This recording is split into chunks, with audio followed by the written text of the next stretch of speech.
Bundy was arrested on August 16, 1975 in Salt Lake City for failure to stop for a police officer. A search of his car revealed a ski mask, a crowbar, handcuffs, trash bags, an ice pick, and other items that were thought by the police to be burglary tools. Bundy remained calm during questioning, explaining that he needed the mask for skiing and had found the handcuffs in a dumpster. Utah detective Jerry Thompson connected Bundy and his Volkswagen to the Durant kidnapping and the missing girls and searched his apartment. The search uncovered a brochure of Colorado ski resorts with a check mark by the Wildwood Inn where Karen Campbell had disappeared. After searching his apartment, the police brought Bundy in for a lineup before Durant and the bountiful witnesses. They identified him as Officer Roseland and as the man lurking about by the night Debbie Kent disappeared. Following a week-long trial, Bundy was convicted of Durant's kidnapping on March 1, 1976 and was sentenced to 15 years in Utah State Prison. Colorado authorities were pursuing murder charges, however, and Bundy was extradited there to stand trial. On June 7, 1977, in preparation for a hearing in the Karen Campbell murder trial, Bundy was taken to the Pitkin County Courthouse in Aspen. During a court recess, he was allowed to visit the courthouse's law library, where he jumped out of the building from a second-story window and escaped, but sprained his right ankle during the jump. In the minutes following his escape, Bundy at first ran and then strolled casually through the small town toward Aspen Mountain. He made it all the way to the top of Aspen Mountain without being detected, where he rested for 2 days in an abandoned hunting cabin. But afterwards, he lost his sense of direction and wandered around the mountain, missing 2 trails that led down off the mountain to his intended destination, the town of Crested Butte. At one point, he came face to face with a gun-toting citizen who was one of the searchers scouring Aspen Mountain for Ted Bundy, but talked his way out of danger. On June 13, 1977, Bundy stole a car he found on the mountain. He drove back into Aspen and could have gotten away, but 2 police deputies noticed the Cadillac with dimmed headlights weaving in and out of its lanes and pulled Bundy over. They recognised him and took him back to jail. Bundy had been on the lam for 6 days. He was back in custody, but Bundy worked on a new escape plan. He was being held in the Glenwood Springs, Colorado jail while he awaited trial. He had acquired a hacksaw blade and $500 in cash. He later claimed the blade came from another prison inmate. Over 2 weeks, he sawed through the wells, fixing a small metal plate in the ceiling, and after dieting down still further, he was able to fit through the hole and access the crawl space above. An informant in the prison told guards that he had heard Bundy moving around the ceiling during the nights before his escape, but the matter was not investigated.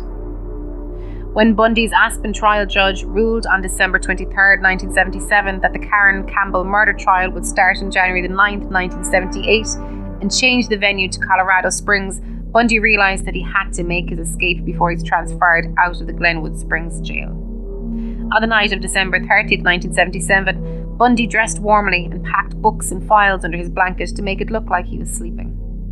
He wriggled through the hole and up into the crawl space. Bundy crawled over to a spot directly above the jailer's linen closet.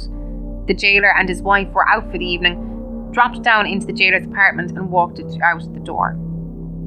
Bundy was free, but he was on foot in the middle of a bitterly cold, snowy Colorado night. He stole a broken-down MG, but it stalled out in the mountains.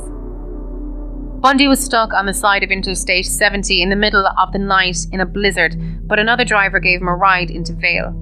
From there, he caught a bus to Denver and boarded the TWA 8:55 a.m. flight to Chicago. The Glenwood Springs jail guards did not notice Bundy was gone until noon on December 31st, 1977, 17 hours after his escape, by which time Bundy was already in Chicago. Following his arrival in Chicago, Bundy then caught an Amtrak train to Ann Arbor, Michigan, where he got a room at the YMCA. On January 2nd, 1978, he went to an Ann Arbor bar and watched the University of Washington Huskies, the team of his alma mater, beat Michigan in the Rose Bowl. He later stole a car in Ann Arbor, which he abandoned in Atlanta, Georgia, before boarding a bus for Tallahassee, Florida, where he arrived on January 8th, 1978. There he rented a room at a boarding house under the alias of Chris Hagen and committed numerous petty crimes including shoplifting, purse snatching and auto theft. He stole a student ID card that belonged to Kenneth Misner and sent it away for copies of Misner's social security card and birth certificate. He grew a moustache and drew a fake mole on his right cheek when he went out, but aside from that he made no real attempt at a disguise. Bundy tried to find work at a construction site, but when the personnel officer asked Bundy for his driver's license for identification, Bundy walked away. This was his only attempt at job hunting. 1 week after Bundy's arrival in Tallahassee in the early hours of Super Bowl Sunday on January the 15th, 1978, 2.5 years of repressed homicidal violence erupted. Bundy entered the Florida State University Chi Omega sorority house at approximately 3 a.m. and killed 2 sleeping women, Lisa Levy and Margaret Bowman. Bundy bludgeoned and strangled Levy and Bowman. He also sexually assaulted Levy. He bludgeoned 2 other Chi Omegas, Karen Chandler and Kathy Kleiner. The entire episode took no more than half an hour.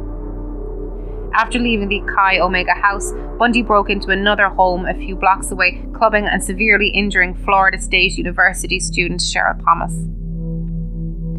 On February the 9th, 1978, Bundy travelled to Lake City, Florida. While there, he abducted, raped and murdered 12-year-old Kimberly Leach, throwing her body under a small pig shed. On February the 12th, 1978, Bundy stole yet another Volkswagen Beetle and left Tallahassee for good, heading west across the Florida Panhandle. On February the 15th, 1978, shortly after 1 a.m, Bundy was stopped by Pensacola police officer David Lee. When the officer called in a check of the license plate, the vehicle came up as stolen. Bundy then scuffled with the officer before he was finally subdued. As Lee took the unknown suspect to jail, Bundy said, "I wish you had killed me."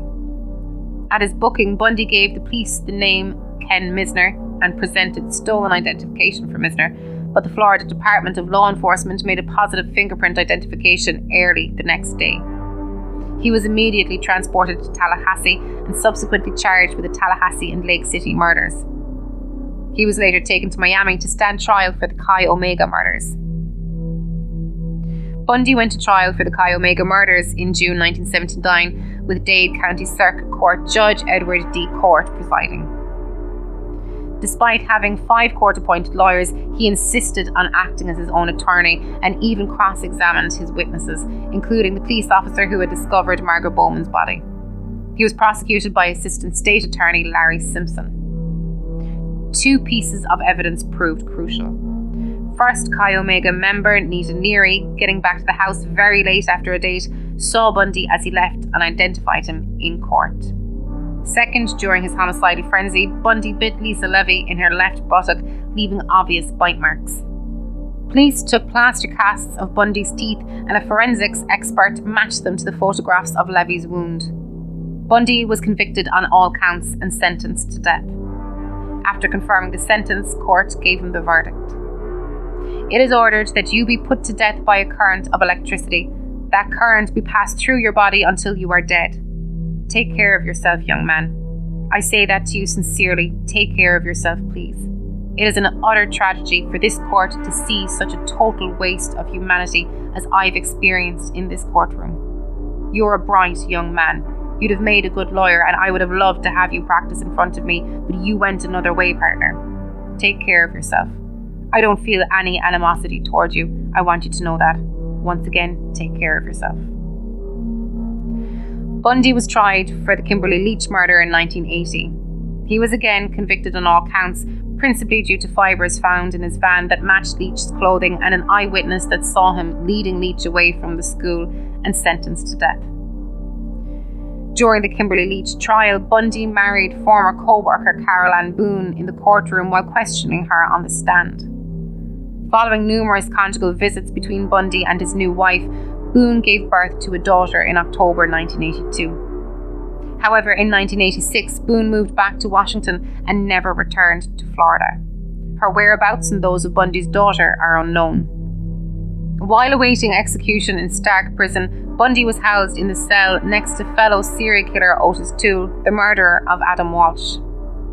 FBI profiler Robert K. Resler met with him there as part of his work interviewing serial killers, but found Bundy uncooperative and manipulative, willing to speak only in the third person and only in hypothetical terms.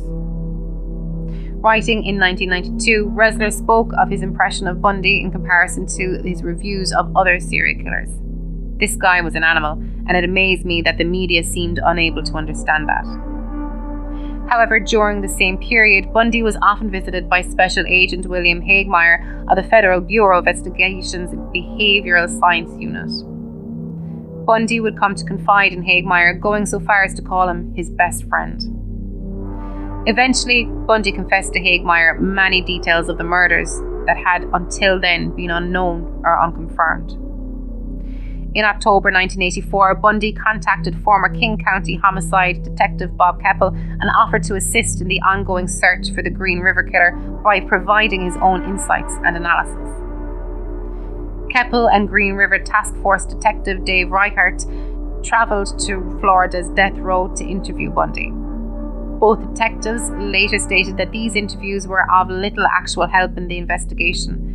They provided far greater insight into Bundy's own mind, however, and were primarily pursued in the hope of learning the details of unsolved murders which Bundy was suspected of committing. Bundy contacted Keppel again in 1988. At that point, his appeals were exhausted. Bundy had beaten previous death warrants for March 4th, 1986, July 2nd, 1986, and November 18th, 1986. With execution imminent, Bundy confessed to 8 official unsolved murders in Washington state for which he was the prime suspect. Bundy told Keppel that there were actually 5 bodies left on Taylor Mountain, not 4 as they had originally thought. Bundy confessed in detail to the murder of Georgianne Hawkins, describing how he lured her to his car, clubbed her with a tire iron that he had stashed on the ground under his car, drove away with her in the car with him, and later raped and strangled her. After the interview, Keppel reported that he had been shocked in speaking with Bundy and that he was the kind of man who was born to kill. Keppel stated, he described the Issaquah crime scene where Janice Ott, Denise Naslund and Georgianne Hawkins had been left, and it was almost like he was just there, like he was seeing everything. He was infatuated with the idea because he spent so much time there. He is just totally consumed with murder all the time. Bundy had hoped that he could use the revelations and partial confessions to get another stay of execution or possible commute his sentence to life imprisonment. At one point, a legal advocate working for Bundy asked many of the families of the victims to fax letters to Florida Governor Robert Martinez and ask for mercy for Bundy in order to find out where the remains of their loved ones were. All of the families refused. Keppel and others reported that Bundy gave scant details about his crimes during his confessions and promised to reveal more and other body dump sites if he were given more time. The ploy failed and Bundy was executed on schedule. The night before Bundy was executed, he gave a television interview to James Dobson, head of the evangelical Christian organisation Focus on the Family. During the interview, Bundy made repeated claims as to the pornographic roots of his crimes. He stated that while pornography did not cause him to commit murder, the consumption of violent pornography helped shape and mould his violence into behaviour too terrible to describe. He alleged that he felt that violence in the media, particularly sexualised violence, sent boys down the road to being Ted Bundys. In the same interview, Bundy stated, "You are going to kill me and that will protect society from me. But out there are many, many more people who are addicted to pornography, and you are doing nothing about that." According to Hagemeyer, Bundy contemplated suicide in the days leading up to his execution, but eventually decided against it. At 7:06 a.m. local time on January the 24th, 1989, Ted Bundy was executed in the electric chair at Florida State Prison in Stark, Florida. His last words were, "I'd like you to give my love to my family and friends." Then, more than 2,000 volts were applied across his body for less than 2 minutes. He was pronounced dead at 7:16 a.m. Several hundred people were gathered outside the prison and cheered when they saw the signal that Ted Bundy had been declared dead. Bundy had a fairly consistent modus operandi. He would approach a potential victim in a public place, even in daylight or in a crowd, as when he abducted Autumn Naslund at Lake Sammamish or when he kidnapped Leach from her school. Bundy had various ways of gaining a victim's trust. Sometimes he would feign injury, wearing his arm in a sling or wearing a fake cast, as in the murders of Hawkins, Rancourt, Ott, Nasland and Cunningham. At other times, Bundy would impersonate an authority figure. He pretended to be a policeman when approaching Carol Durant. The day before he killed Kimberly Leach, Bundy approached another young Florida girl pretending to be Richard Burton, Fire Department, but left hurriedly after her older brother arrived. Bundy had a remarkable advantage in that his facial features were attractive yet not especially memorable. In later years, he would often be described as chameleon-like, able to look totally different by making only minor adjustments to his appearance, for example growing a beard or changing his hairstyle. All of Bundy's victims were white females and most were of middle-class background. Almost all were between the ages of 15 and 25. Many were college students. In her book, Rule notes that most of Bundy's victims had long straight hair parted in the middle, just like Stephanie Brooks, the woman to whom Bundy was engaged in 1973. Rule speculates that Bundy's resentment towards his first girlfriend was a motivating factor in his string of murders. However, in a 1980 interview, Bundy dismissed this hypothesis. They just fit the general criteria of being young and attractive. Too many people have bought this crap that all the girls were similar, hair about the same colour, parted in the middle, but if you look at it, almost everything was dissimilar. Physically, they were almost all different. After luring a victim to his car, Bundy would hit her in the head with a crowbar he had placed underneath his Volkswagen or hidden inside it. Every recovered skull, except for that of Kimberly Leach, showed signs of blunt force trauma. Every recovered body, except for that of Leach, showed signs of strangulation. Many of Bundy's victims were transported a considerable distance from where they disappeared, as in the case of Kathy Parks, whom he drove more than 260 miles from Oregon to Washington. Bundy would often drink alcohol prior to finding a victim. Carol Durant testified to smelling alcohol on his breath. Hagemeyer stated that Bundy considered himself to be an amateur and impulsive killer in his early years, and then moved into what he considered to be his prime or predator phase. Bundy stated that this phase began around the time of the Linda Healy murder, when he began seeking victims he considered to be equal to his skill as a murderer. On death row, Bundy admitted to decapitating at least a dozen of his victims with a hacksaw. He kept the severed heads later found on Taylor Mountain in his room or apartment for some time before finally disposing of them. He confessed to cremating Donna Manson's head in his girlfriend's fireplace. Some of the skulls of Bundy's victims were found with the front teeth broken out. Bundy also confessed to visiting his victims' bodies over and over again at the Taylor Mountain body dump site. He stated that he would lie with them for hours, applying makeup to their corpses and having sex with their decomposing bodies until putrefaction forced him to abandon the remains. Not long before his death, Bundy admitted to returning to the corpse of Georgianne Hawkins for the purposes of necrophilia. Bundy confessed to keeping other souvenirs of his crimes. The Utah police, who searched Bundy's apartment in 1975, missed a collection of photographs that Bundy had hidden in the utility room. Photos that Bundy destroyed when he returned home after being released on bail. His girlfriend Elizabeth once found a bag in his room filled with women's clothing. When Bundy was confronted by law enforcement officers who stated that they believed the number of individuals he murdered was 36, Bundy told them that they should add one digit to that and you'll have it. Rule speculated that this meant Bundy might have killed over 100 women. Speaking to his lawyer Polly Nelson in 1988, however, Bundy dismissed the 100-plus victim speculation and said that the more common estimate of approximately 35 victims was accurate. In December 1987, Bundy was examined for 7 hours by Dorothy Otnow Lewis, a professor from New York University Medical Center. Lewis diagnosed Bundy as a manic depressive whose crimes usually occurred during his depressive episodes. To Lewis, Bundy described his childhood, especially his relationship with his maternal grandparents, Samuel and Eleanor Cowell. According to Bundy, grandfather Samuel Cowell was a deacon in his church. Along with the already established description of his grandfather as a tyrannical bully, Bundy described him as a bigot who hated blacks, Italians, Catholics and Jews. He further stated that his grandfather tortured animals, beating the family dog and swinging the neighbourhood cats by their tails. He also told Lewis how his grandfather had kept a large collection of pornography in his greenhouse, where, according to relatives, Bundy and a cousin would sneak to look at it for hours. Family members expressed skepticism over Louise's Jack Worthington story of Bundy's parentage and noticed that Samuel Cowell once flew into a violent rage when the subject of the boy's father came up. Bundy described his grandmother as a timid and obedient wife who was sporadically taken to hospitals to undergo shock treatment for depression. Toward the end of her life, Bundy said she became agoraphobic.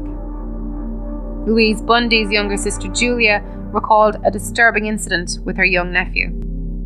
After lying down in the Cowell's home for a nap, Julia woke to find herself surrounded by knives from the Cowell kitchen. 3-year-old Ted was standing by the bed, smiling at her. If you like that, then check out our Patreon, where for just $5 a month you get access to exclusive shows like Real Monsters and Playing with Bones with Amy Rose, along with early access to all our minisodes and ad-free access to the Weekend Update and It's Alive Alive! Not convinced yet? Well, head on over now and have 7 days on us. That's a 7-day free trial for all new members. That's It's Alive Alive Pod on Patreon. It's Alive Alive! All the guts and go with none of the guilt. See you on Wednesdays, unless you're on Patreon when you get us all week long.